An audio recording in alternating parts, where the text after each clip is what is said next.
শ্রীমদ্ ভগবদ্গীতা দৈবাসুর সম্পদ বিভাগযোগ ষষ্ঠদশ অধ্যায়। মুক্তিলাভে অসুর স্বভাব প্রবৃত্তি ত্যাগ করুন। দৈবাসুর সম্পদ বিভাগযোগ অধ্যায়ে ভগবান শ্রীকৃষ্ণ প্রধানত অসুর স্বভাব বৈশিষ্ট্যযুক্ত ব্যক্তিদের প্রবৃত্তি ও ব্যবহার সম্পর্কিত পর্যালোচনা করেছেন।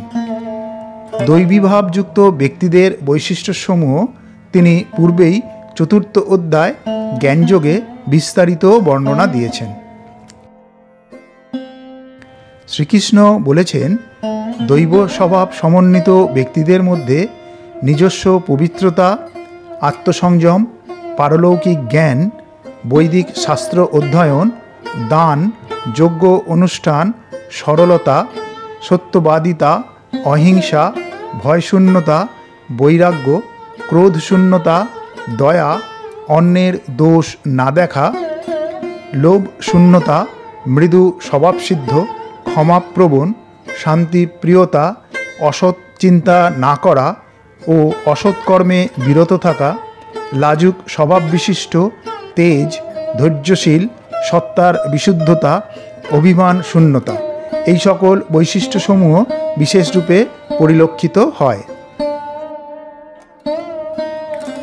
যে সকল ব্যক্তিরা অসুর স্বভাব বৈশিষ্ট্য নিয়ে এই পৃথিবীতে জন্মগ্রহণ করেছেন তাদের এই সমস্ত অসৎ চারিত্রিক বৈশিষ্ট্যগুলি দেখা যায়, যেমন অহংকার, দর্প, দম্ভ, ক্রোধ, বাক্য উচ্চারণ ও ব্যবহারে কর্কশতা এবং অবিবেচকমূলক ভাবভঙ্গি। দৈবী স্বভাবযুক্ত গুণসমূহ মুক্তির প্রতীক, আর অসুর স্বভাবযুক্ত গুণাবলীসমূহ সংসার বন্ধনের প্রধান কারণ।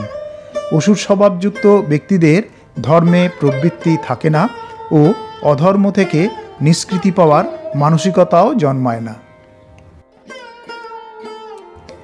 তাদের কথায় এই জগৎ মিথ্যা, অবলম্বনহীন ও অবিনশ্বর।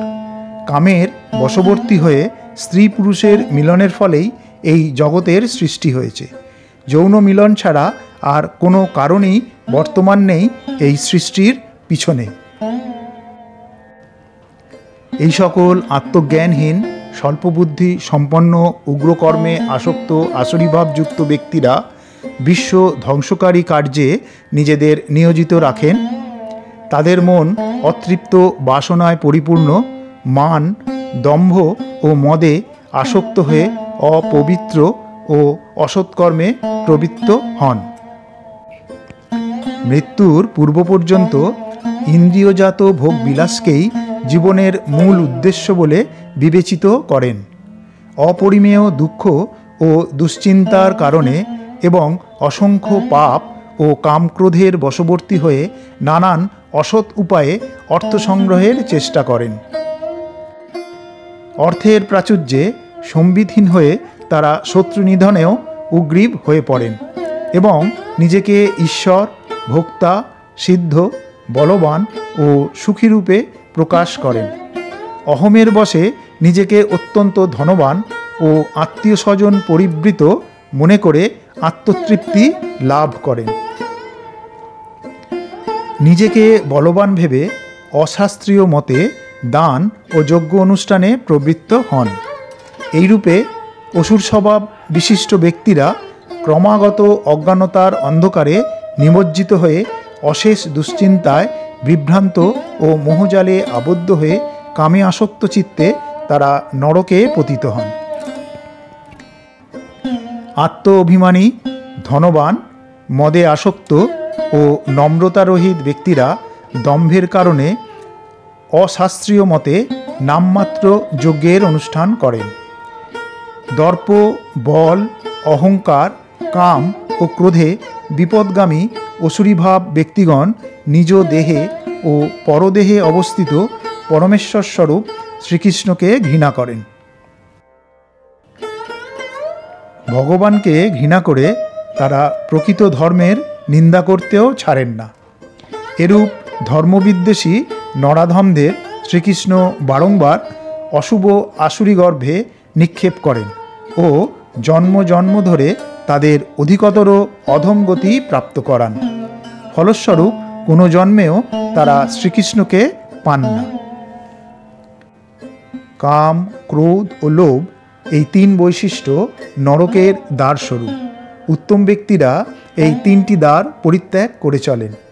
এই তিন তমোদ্বার থেকে মুক্ত হয়ে মানুষ পরমগতি লাভ করেন। কিন্তু যে ব্যক্তি শাস্ত্র না মেনে কামাচারে আবদ্ধ থাকেন তিনি সিদ্ধি, সুখ বা পরমগতি লাভ করতে অক্ষম হন।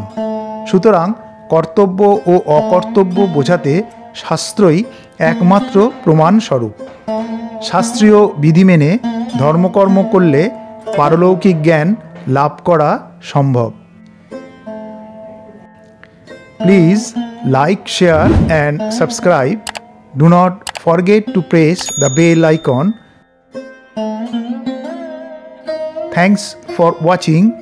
সম্পূর্ণ ভিডিওটি দেখার জন্য ধন্যবাদ।